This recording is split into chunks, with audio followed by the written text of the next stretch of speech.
السلام علیکم خواتین و حضرات، حسب حال آپ کا میزبان جنید سلیم، ناجیہ بیگ اور ہم سب کو بہت عزیزی السلام علیکم ناظرین۔ السلام علیکم ناظرین، ہماری حکومت پاکستان کی خالص پٹرول کی طرف گامزن ہے۔ خالص پیٹرول یار خالص پٹرول دینا چاہتی ہے عوام کو۔ حکومت نے تہیہ کر لیا ہے کہ یہ جو 64 سال یہ غریب اور مسکین عوام بیچاری ملاوٹ والا تیل، باسی تیل استعمال کرتی رہی ہے گاڑیوں کے لیے، ان کو اور کچھ نہیں تو ہم خالص تیل ضرور دے کے جائیں گے۔ خالص پٹرول آئندہ آپ لوگ اپنی گاڑیوں میں ڈالیں۔ نہ یہ خبریں سنتا ہے، نہ اخبار پڑھتا ہے، تقریر شروع کر دیتا ہے۔ تازہ خبر پتہ ہے کیا ہے پیٹرول کے حوالے سے؟ کیا؟ 7 روپے فی لیٹر کا اضافے کا فیصلہ ہو چکا ہے۔ تو میں بھی وہی سنا رہا ہوں کہ یہ خالص پٹرول کی طرف گامزن ہے ہماری حکومت۔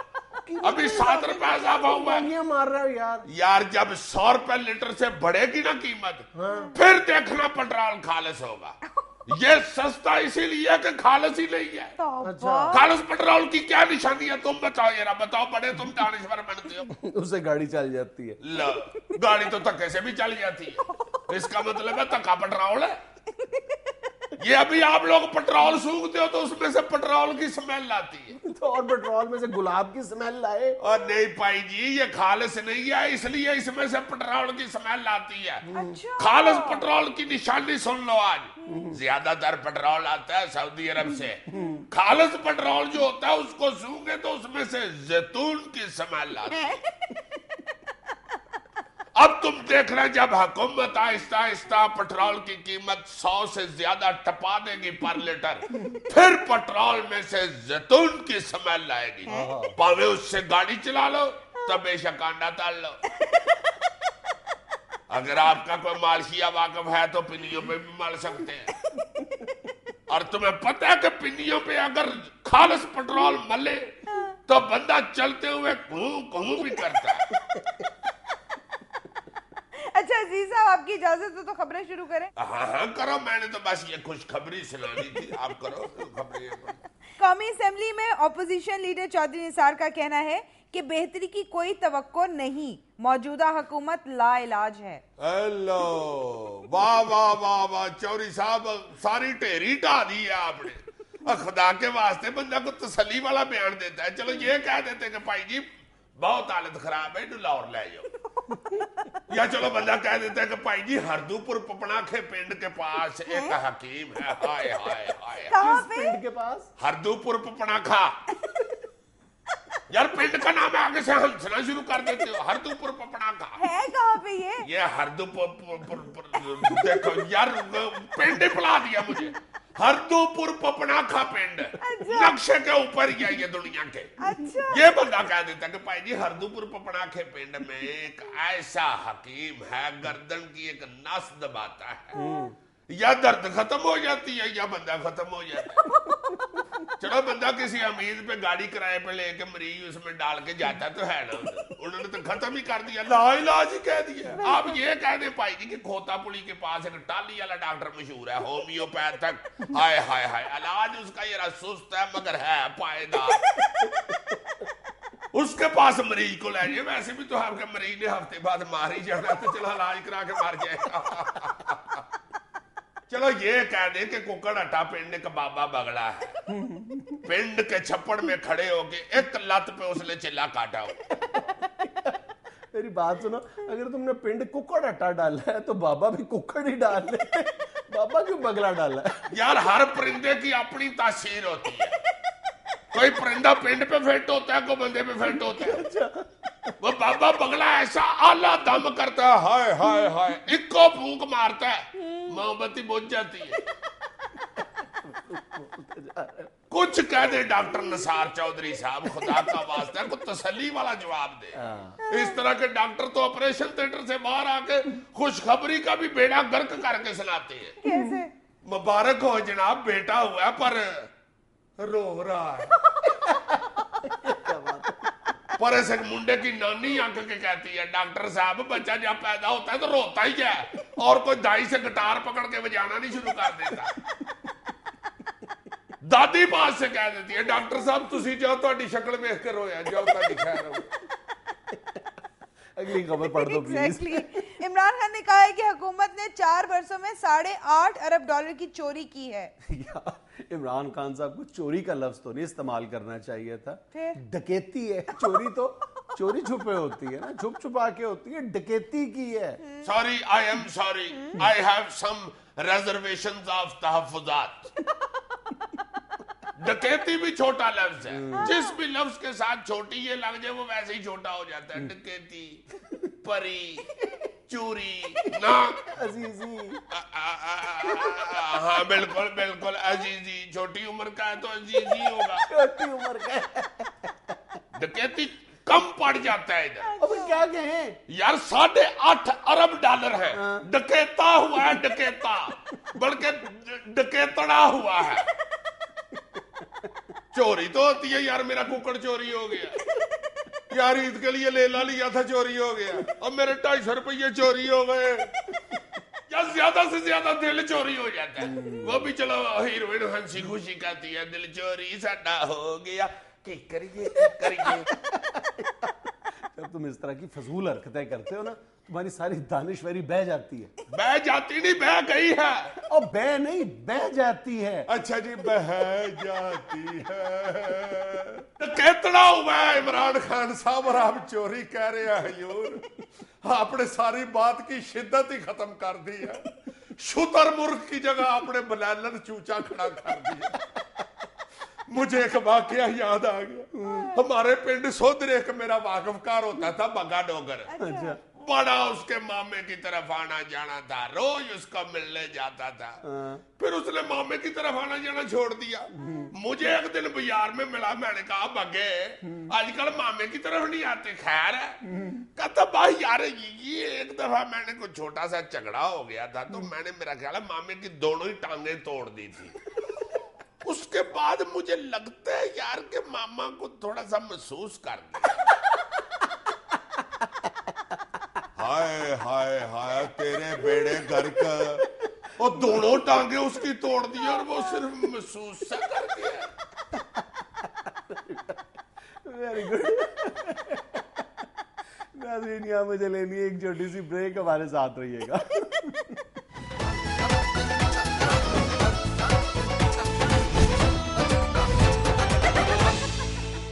یار جنید, کل جو تم نے بلوچستان کی اہمیت بتائی ہے جغرافیائی حوالے سے بھی, اور بتایا کہ یہ کس لیے امریکہ اس کا اتنا ماما بن رہا ہے اور اپنی پارلیمنٹ میں کیوں قراردادیں پیش کر رہا ہے, اللہ جانتا ہے میری تو آنکھیں کھل گئی ہیں. اس سے پہلے مجھے اس اہمیت کا تو پتہ ہی نہیں تھا. لیکن تم اس بات پر غور کرو کہ ہمیں کوئی دوسرا ملک آ کے بتا رہا ہے کہ تمہارے گھر میں آگ لگی ہوئی ہے. بے شک وہ اسی انداز میں بتا رہا ہے کہ وہ اس آگ سے فائدہ حاصل کرنا چاہ رہا ہے, لیکن اس سے پہلے ہم لوگوں کو کوئی ہوش نہیں تھی کہ ہمارے ملک میں ہمارے گھر کے اندر کیا ہو رہا ہے. یہ ہماری پوری قوم کا المیہ ہے. ہمارا یہ مجموعی طور پر قومی مزاج بن چکا ہے کہ ہمیں صرف اسی وقت ہوش آتی ہے جب ہمارے ساتھ کوئی حادثہ پیش آ جاتا ہے.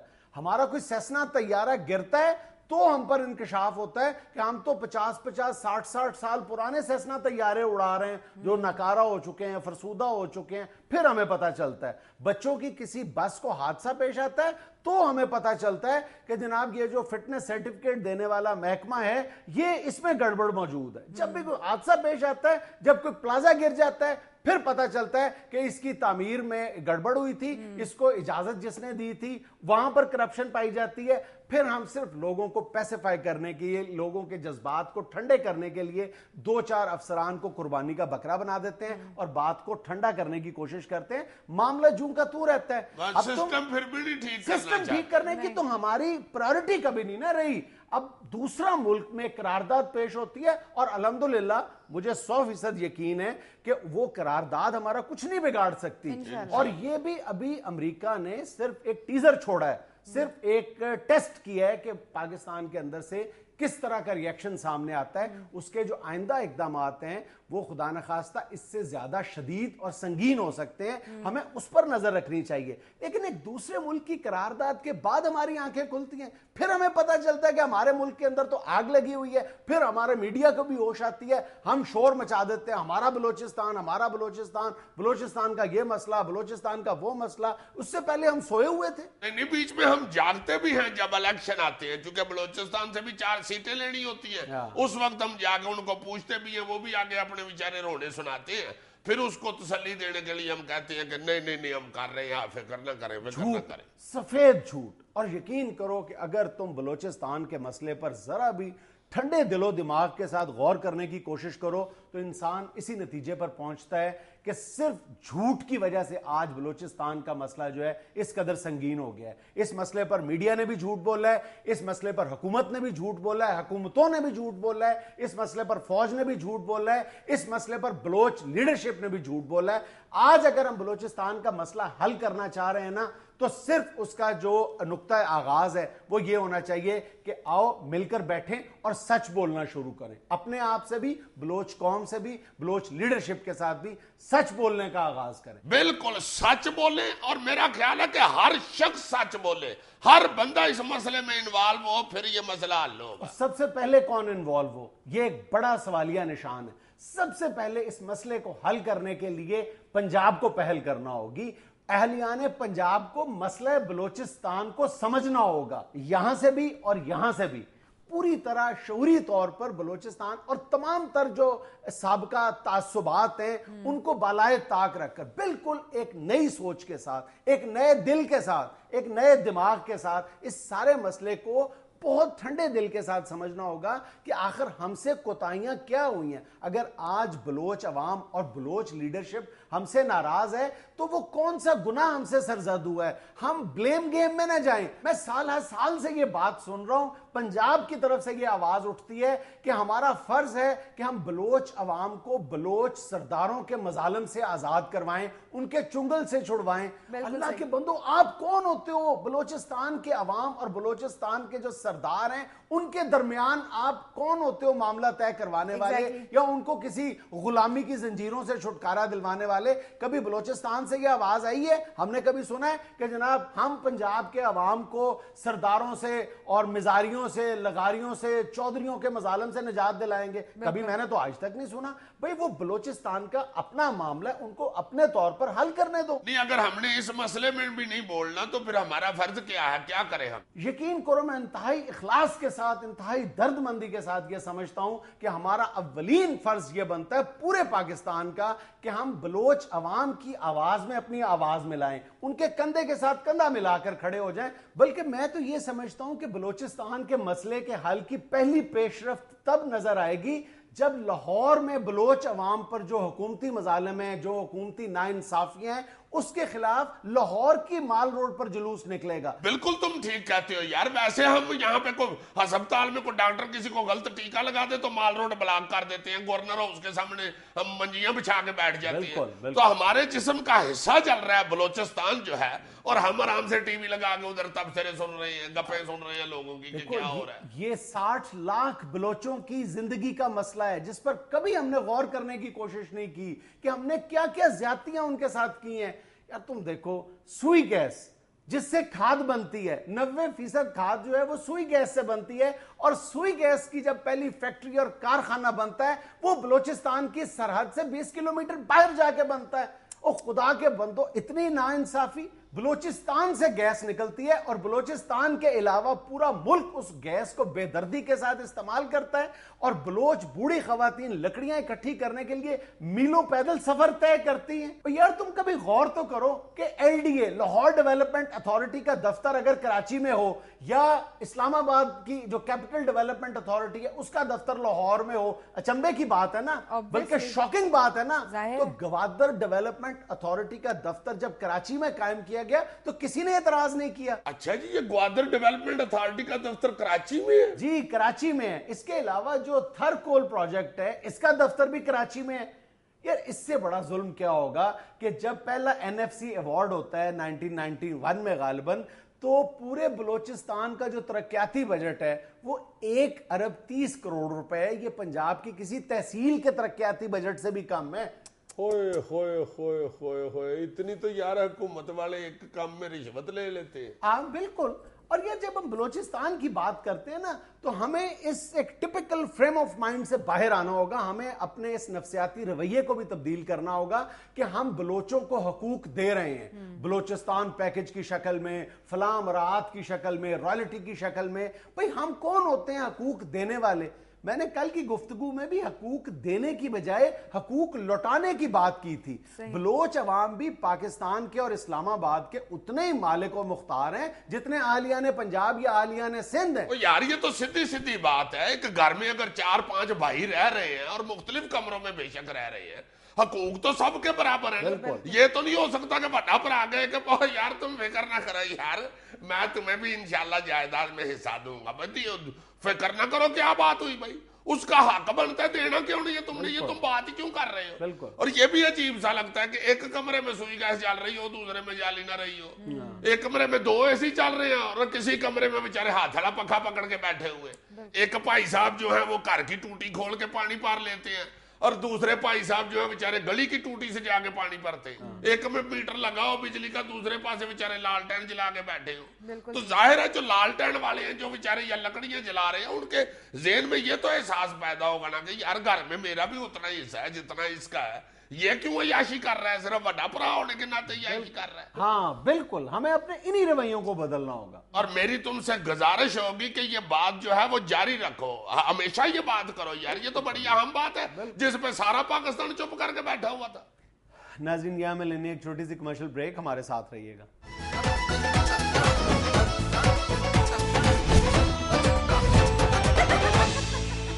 آج لمحہ فکریہ میں خاص طور پر ایک ایسے مسئلے کی طرف تمہاری توجہ دلانا چاہتا ہوں جس کا استعمال بڑھتا چلا جا رہا ہے اور اس کے نقصانات سے ہم آگاہ نہیں ہیں.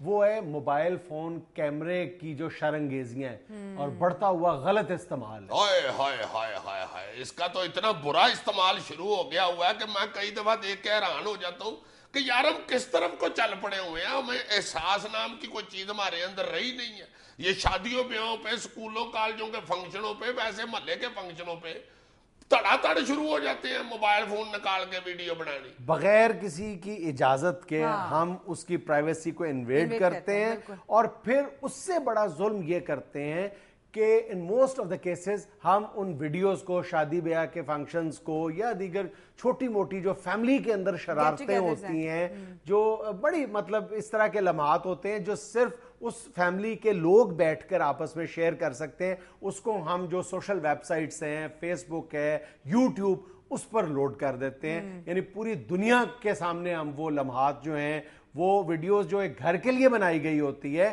بغیر پوچھے وہ بھی, اس کو ہم پوری دنیا کے سامنے نشر کر دیتے ہیں. اس سے بڑا ظلم اور کیا ہو سکتا ہے؟ اس کے اوپر گانے بھر دیتے ہیں یار, عجیب عجیب, بلکہ ڈائلاگ اب تو ڈب ہو جاتے ہیں, گندے ڈائلاگ بھر دیتے ہیں, اتنے شرم والے کہ اللہ معاف کرے کوئی بھی جس کی بہن ہے یا بیٹی ہے وہ ایسی حرکت نہیں کر سکتا. یہ پچھلے دنوں ایک بچی کا موبائل اسکول والوں نے, کالج والوں نے چھین لیا.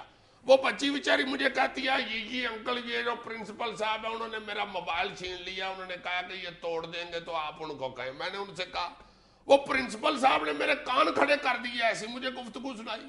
انہوں نے کہا یہ صاحب اب صاحب پہ اعتراض نہ کرنا, کہا تھا انہوں نے, اس لیے میں سنا رہا ہوں. پرنسپل ہوتا ہی ایک قابل آدمی ہے, پڑھا لکھا, اس کو پتا ہوتا ہے کہ کس کو صاحب کہنا, کس کو نہیں کہنا. تو انہوں نے کہا کہ یہ صاحب یہ بچیاں جو ہیں یہ فنکشن کالج کے ہوتے ہیں, جو مینا بازار لگا ہوتا ہے یا اندر بچیاں اپنا شغل میلہ کر رہی ہوتی ہیں, اس کو یہ شوٹ کر کے تو یہ انٹرنیٹ پہ پھینک دیتے ہیں. اور ایسا ہو چکا ہے, اس لیے میں نے سخت آرڈر کر دیا کہ جو موبائل لے گیا موبائل ہی توڑ دو. اچھا, یہ معاملہ خراب کہاں سے ہوتا ہے, یعنی خرابی کا آغاز کہاں سے ہوتا ہے کہ بچیاں یا بچے بیٹھے ہوتے ہیں اسکول کالج میں, فیملی میں, جو ان کی گیٹ ٹوگیدرز ہوتی ہیں, وہاں پہ وہ کوئی انہیں یعنی شرارتی جو لمحات ہوتے ہیں ان کی یہ کہہ کے ویڈیوز بناتے ہیں کہ یار ابھی ڈیلیٹ کر دوں گا, اور پھر وہ اچھا وہ ڈیلیٹ پہلے نہیں کرتے, اور پھر جب زیادہ شرارت ہوتی ہے تو پھر ہم سوشل ویب سائٹس پر بغیر باقیوں سے پوچھے ہم وہ شیئر کر دیتے ہیں.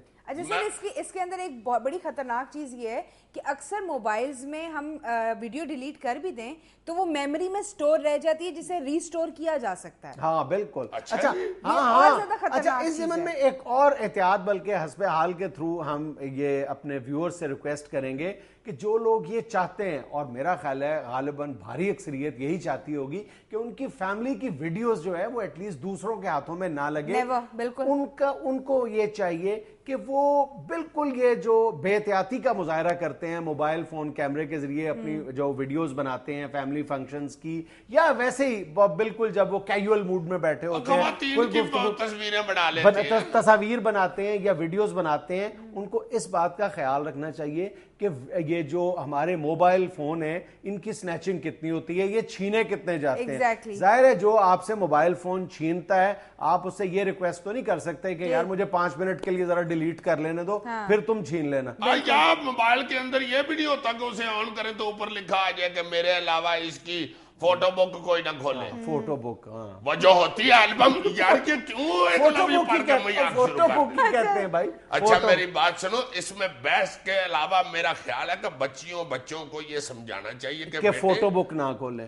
یار سن تو لو خدا کے واسطے, ٹھیک ہے, ان کو یہ سمجھانا چاہیے کہ بیٹے کبھی بھی اپنی بہن کی, بیٹی کی, ماں کی, بچوں کی تصویریں نہ بڑھاؤ. یہ خطرناک ہے تمہارے لیے بھی, تمہاری فیملی کے لیے بھی, یہ بے عزتی کا باعث بھی بن سکتی ہے, اس لیے بناؤ نا. ان کا بہت زیادہ مس یوز ہوتا ہے. بہت سارے کیسز میں دیکھا ہے کہ بچیوں کو پتہ بھی نہیں ہوتا کہ ان کی تصویریں کسی اور نام سے فیس بک پہ فلاں نے اپلوڈ کی ہوئی ہیں. یعنی کسی بچی کا نام اگر وہ شازیہ کی تصویر ہے تو کسی فیس بک پہ وہ کسی انیلا نامی لڑکی نے اپنی تصویر کے طور پر استعمال کی ہوئی ہے, پروفائل پکچر بنائی ہوئی ہے. اس لیے میرا خیال ہے کہ یہ جو موبائل کے اندر فوٹو بک والا سسٹم ہے نا, یہ ویسے نہیں ہونا. بک نہیں ہے بھائی, بس کرو یار. عزیزی صاحب فوٹو البم ہوتا ہے. وہ میں اصل میں ذرا جلدی بولنا چاہ رہا ہوں نا, مجھے بھی پتا ہے فوٹو البم ہوتی ہے, میں ذرا جلدی میں بک کر البم, اب بندہ کیا بم بم بم چک بم چک کرتا پھر میں فوٹو بک کہہ رہا ہوں. اچھا شرمندہ ہونا اس نے کبھی نہیں سیکھا. اور ایک اہم ترین بات یہ ہے جو میں سمجھتا ہوں, آئے ہائے یہ میں نے کیا کہہ دیا کہ میں سمجھتا ہوں, واہ واہ واہ واہ, دیکھو یار میں سمجھتا ہوں اور میں ہر چیز سمجھتا ہوں. دیکھو یار یہ کتنی میری انٹیلیجنسی ہے کہ میں سمجھتا ہوں. آئے ہائے اللہ معاف کرے مجھے, کوئی بھی نہیں کچھ بھی سمجھتا, اللہ ہی سمجھتا ہے سب کچھ. میں یہ کہنا چاہتا ہوں کہ والدین کو چاہیے کہ جو بچہ بہت ضد کرتا ہے, یا ضرورت کے تحت بھی اگر آپ کسی بچے کو اپنے کو موبائل فون لے کے دیتے ہیں اور وہ اتنا میچور عمر کا نہیں ہے, تو میرا خیال ہے کہ اسے فون ہی وہ لے کے دے جس میں یہ فوٹو بک ہے ہی نہیں. اچھا کیمرہ سچ کیمرہ نہیں ہے. کیمرہ. اچھا ایک اور مسئلہ جس کا ہم غالباً کچھ عرصہ پہلے بد تہذیبیوں کے سیگمنٹ میں ذکر کر چکے ہیں, وہ یہ ہے کہ پبلک پلیسز پہ کوئی شخص اٹھ کے اپنی فیملی کی, اپنے دوستوں کی تصویر بنانا شروع کر دیتا ہے موبائل کیمرے کے ذریعے, اور اس بات کا خیال نہیں کرتا کہ وہاں پہ جو دیگر لوگ بیٹھے ہوئے ہیں وہ یہ نہیں چاہتے, وہ انکمفرٹیبل ہو رہے ہیں. ہاں انکمفرٹیبل بھی ہو رہے ہیں, بلکہ ان کو وہ کیمرے میں لے رہا ہے. ادھر اس کی جو فوٹو بنا رہے ہیں اور اس کے پیچھے کسی کی فیملی بیٹھی ہوئی ہے ساتھ, وہ بھی نظر آ رہی ہے, بھائی تم کیوں بنا رہے ہو. اب وہ بیچارے یعنی مروت کے مارے وہ منع بھی نہیں کرتے, اور وہ یعنی انکمفرٹیبل ہو رہے ہوتے ہیں, اپنا چہرہ چھپا رہے ہوتے ہیں, لیکن جو صاحب تصویر بنا رہے ہوتے ہیں انہیں یہ خیال نہیں آتا کہ وہ یا تو اگر انہوں نے اپنا شوق پورا کرنا ہے تو ذرا سائڈ پہ ہو کے اپنا شوق پورا کر لیں. اور یہ اکثر یہ معیارہ ہوٹلوں میں نظر آتا ہے. جی بالکل. میں نہیں سمجھتا کہ جو بندہ اس طرح کا ہوٹل میں بیٹھ کے تو بنا رہا ہے نا اپنی ویڈیو شیڈیو یا فوٹو کھینچ رہا ہے, اس کو منع نہیں کرنا چاہیے.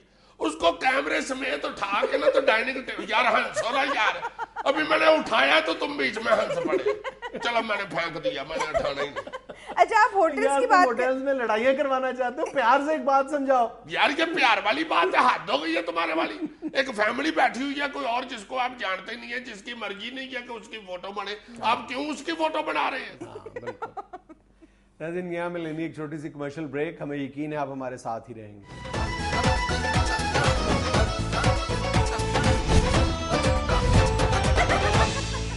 جی عزیز صاحب آج کی مخبریاں کیا ہیں آپ کے؟ Dish dish dish dish. یہ کیا کر رہے ہیں؟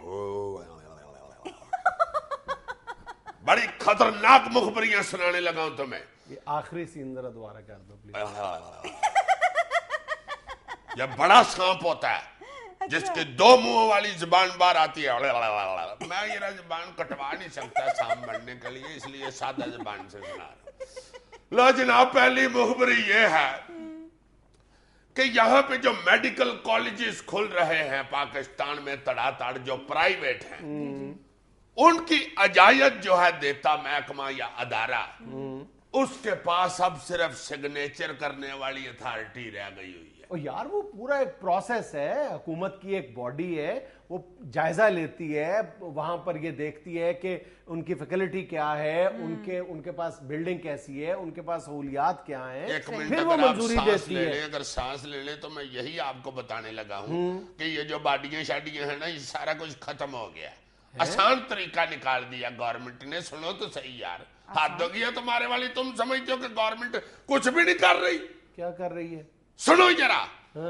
لو جی, آپ نے اگر میڈیکل کالج کی اجازت لینی ہے تو مخبر میرا یہ بتاتا ہے کہ مبینہ طور پر ایک ڈاکٹر صاحب ہیں جو سیاست میں بھی آ چکے ہیں اور ایک تگڑی سیٹ پہ بھی بیٹھے ہوئے ہیں. اچھا اچھا, ان کو اگر آپ جا کے, اچھا اچھا یار ایک منٹ ٹھہر جاؤ, مخبری پوری سنا کرو, یاد اچھا نہ کیا کرو, اتنا بھی نہیں ماں. اچھا اچھا اچھا, ڈاکٹر صاحب یار خدا کے واسطے یار نہ کرو. یار میں نے کیا کہا ہے ڈاکٹر صاحب پتہ اپنے؟ نہیں کس طرح یار میں بادام بدوم کھا کے تو مخبر یہ سناتا ہوں, تم ڈرانا شروع کر میں دو. نے نام لیا بابا. اچھا ڈاکٹر صاحب, چلو چلو چلو.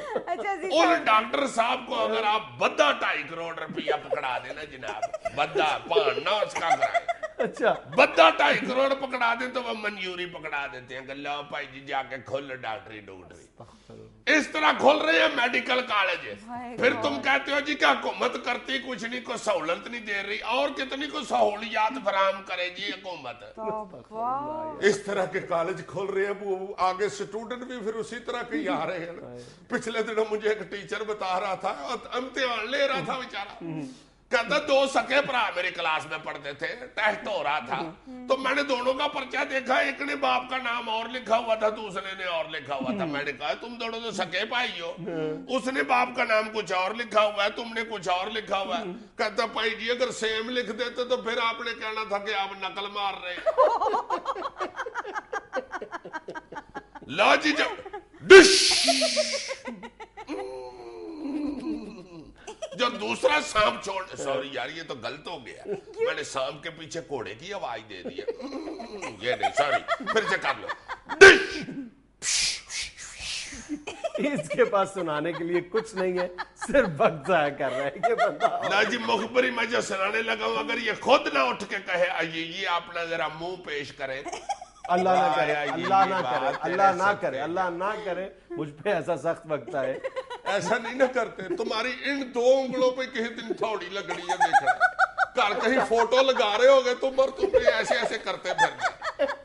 اچھا مخبری سنائے, ٹائم نہیں رہ گیا ہمارے پاس. مخبری یہ ہے کہ ایک اہم شخصیت ہمارے ملک کی, جن کا سعودی شہنشاہ فیملی کے ساتھ بڑا پیار محبت تھا. کیا مطلب؟ اب don't interfere please.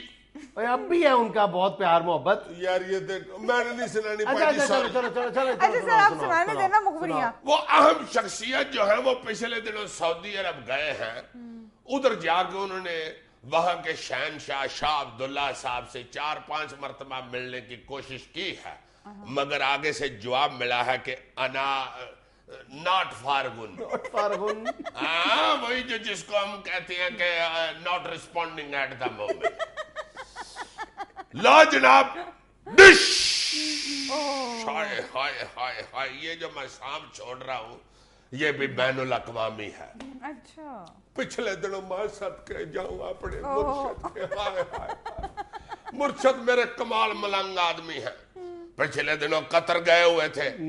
You know ایوری تھنگ. لو جی ادھر رہے, وہاں کے قطر کے وزیر خارجہ صاحب جو تھے وہ ہمارے وزیر اعظم صاحب کے ساتھ گفتگو کر رہے تھے. انہوں نے کہا جی یہ جو اقوام متحدہ میں شام کے خلاف ایک قرارداد پیش کی جا رہی ہے, اس کے متعلق میں آپ کے خیالات اور آپ کا نظریہ پوچھنا چاہ رہا ہوں کہ وہ کیا ہے, آپ کیا سوچتے ہیں اس کے متعلق.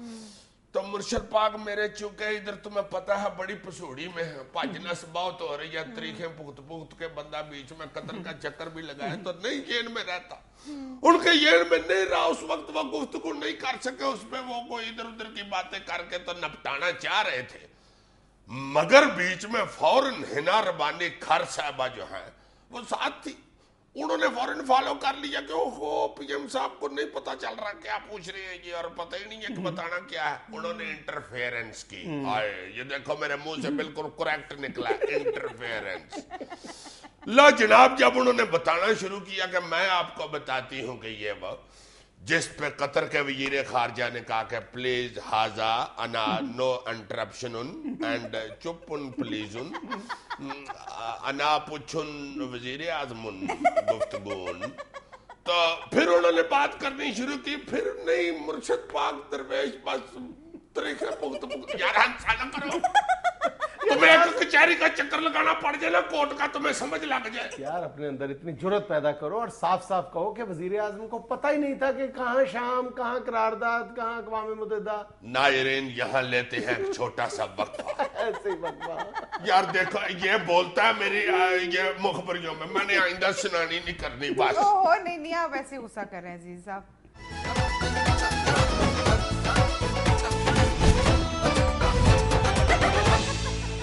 ناظرین ریگولر پولیس سے تو شاید ہم میں سے بہت کم لوگوں کا واسطہ پڑتا ہے، لیکن ٹریفک پولیس سے ہم سب کا آئے روز سامنا رہتا ہے۔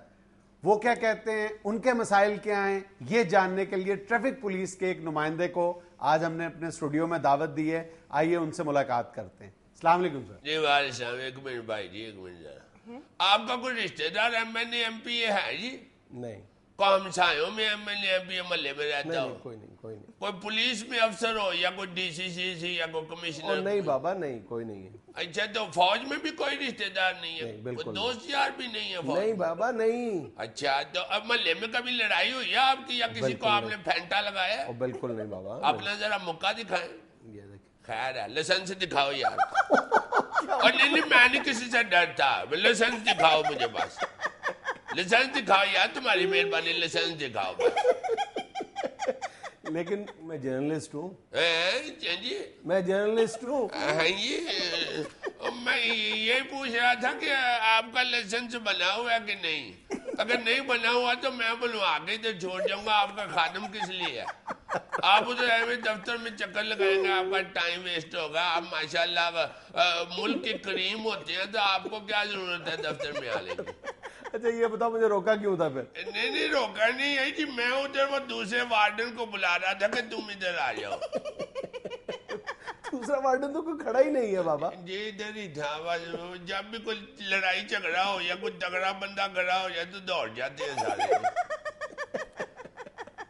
مجھے لائسنس کی ادھر کیا ضرورت ہے، میں کوئی گاڑی چلا رہا ہوں۔ نہیں آپ ماشاءاللہ ایک شو تو ڈرائیو کر رہے ہیں جی اتنے عرصے سے، تو میں نے کہا آپ کا لائسنس نہیں ہے تو میں بنا کے دے دیا، تو آپ کا خادم جو ہوں میں۔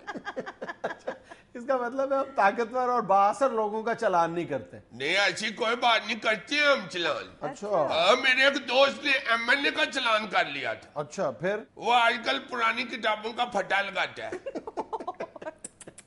اس کا مطلب تو یہ ہوا کہ آپ طاقتور لوگوں کو چھوڑ دیتے ہیں؟ نہیں چھوڑتے نہیں ہیں، روکتے ہی نہیں ہیں،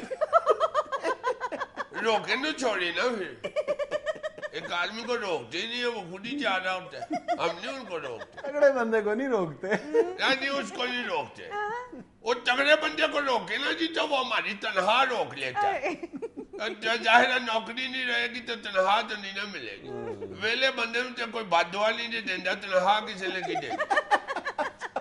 سیاستدان، جرنلسٹ، جرنیل سب کو معافی ہے؟ ہاں جی سب معاف ہے جناب، یہ تو گورنمنٹ کی مہربانی ہے، انہوں نے ہمارے نام کے ساتھ پولیس لگا دیا ہوا ہے، ورنہ کو پولیس والی بات ہے ہم میں دیکھیں نا، نہ کو پستول نہ چھوٹی نہ ڈنڈا، ہم سے تو کوچوان اچھا، اس نے چھانٹا تو پکڑا ہوتا ہے، ہم نے تو آ جا کے یہ پکڑی ہوتی ہے ایک بک، یہ تو سبزی منڈی میں آڑتی کے پاس بھی ہوتی ہے، اس سے کون ڈرتا ہے بھائی جی؟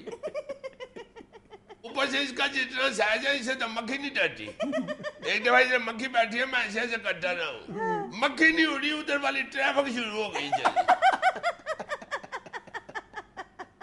اخیر میں نے منہ پر تھپڑ مارا تو مکھی اڑی ہے۔ اب چوک میں کھڑے ہو گئے منہ پہ تھپڑ مارتے ہو بندہ ویسے برا لگتا ہے. ایک کریڈٹ تو ان لوگوں کو جاتا ہے کہ یہ رشوت نہیں لیتے. بالکل بالکل رشوت نہیں ہم لیتے بالکل نہیں. اچھا ایک چوک میں کتنی نفری ہوتی ہے؟ 2 وارڈن ہوتے ہیں, 8 فقیر ہوتے ہیں, 3 مسواکیں بیچنے والے اور 4 وائپر والے ہوتے ہیں.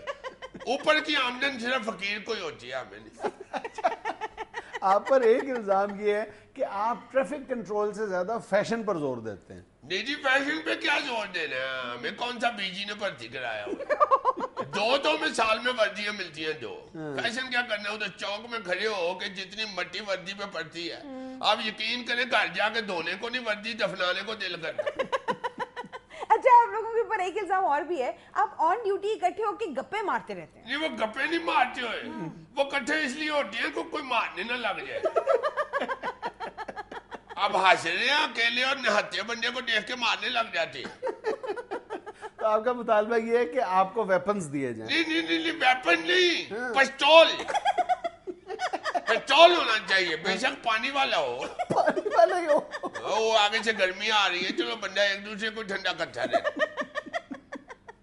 اچھا یہ بتائیں ڈیوٹی کے دوران سب سے مشکل وقت آپ پر کون سا ہوتا ہے؟ سب سے مشکل وقت میڈم ہوتا ہے جب پروٹوکول کی ڈیوٹی لگی ہوتی ہے. اچھا جب کوئی بڑا آدمی پروٹوکول میں گزر رہا ہوتا ہے نا, تو وہ جب 15-20 منٹ پہلے روکتے ہیں ٹریفک کو, اللہ معاف کرے اللہ معاف کرے. ہمارا منہ تو ویسے دوسری طرف ہوتا ہے, مگر پیچھے سے 2-3 ہزار بندہ جب گالیاں نکال رہا ہوتا ہے تو بڑی مشکل ہوتی ہے. ذرا اندازہ کریں نا, 2-3 گالیاں تو چلو بندہ گھر میں بھی کھا ہی لیتا ہے بزرگوں سے, مگر یہ 1,500-2 ہزار بندے کی گالیاں, اور وہ بھی تپے ہوئے بندے.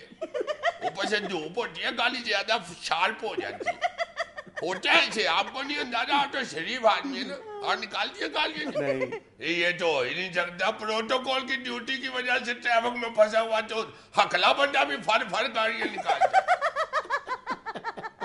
سنا ہے آپ کو چالان کے ٹارگٹس بھی دیے جاتے ہیں کہ اتنے چالان آج ضرور کرنے ہیں. ہاں جی 10 چلان ہوتے ہیں, 10 چلان ڈیلی.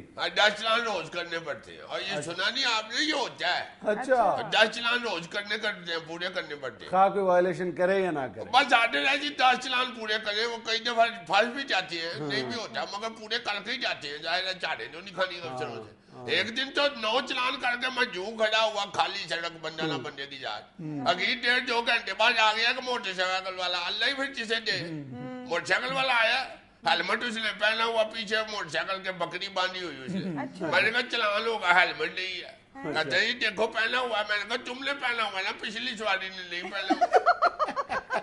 کہتے بھائی جی یہ تو بکری ہے. میں نے کہا بکری ہے تو اس کی جان کی ویلیو نہیں ہے, چلان ہوگا بھائی. کیا چلان میں آپ نے چالان کر دیا, یہ ناانصافی نہیں ہے؟ یہ ناانصافی آپ کو نظر آ گئی ہے. جو ہمارے ساتھ ناانصافی ہوتی ہے وہ آپ کو کبھی نظر آئی ہے؟ کبھی کسی نے یہ سوچا ہے کہ یہ سارا دن چوکوں میں کھڑے رہتے ہیں, یہ دھول مٹی کے علاوہ بیچارے کیا کھاتے ہیں, یا اگر ان کو باتھ روم جانے کی ضرورت پڑ جائے تو یہ کیا کرتے ہیں؟ لوگ یہی سمجھتے ہیں کہ یہ ٹریفک روک لیتے ہیں اس لیے سارا کچھ ہی روک لیتے ہیں. یہ ہنسنے والی بات تو نہیں ہے, یہ تو ایک نیچرل ہے. یہ تھا آج کا اسبحال. خوش رہیں, خوش رکھیں. آپ سے ملاقات ہوگی انشاءاللہ کل. اللہ حافظ.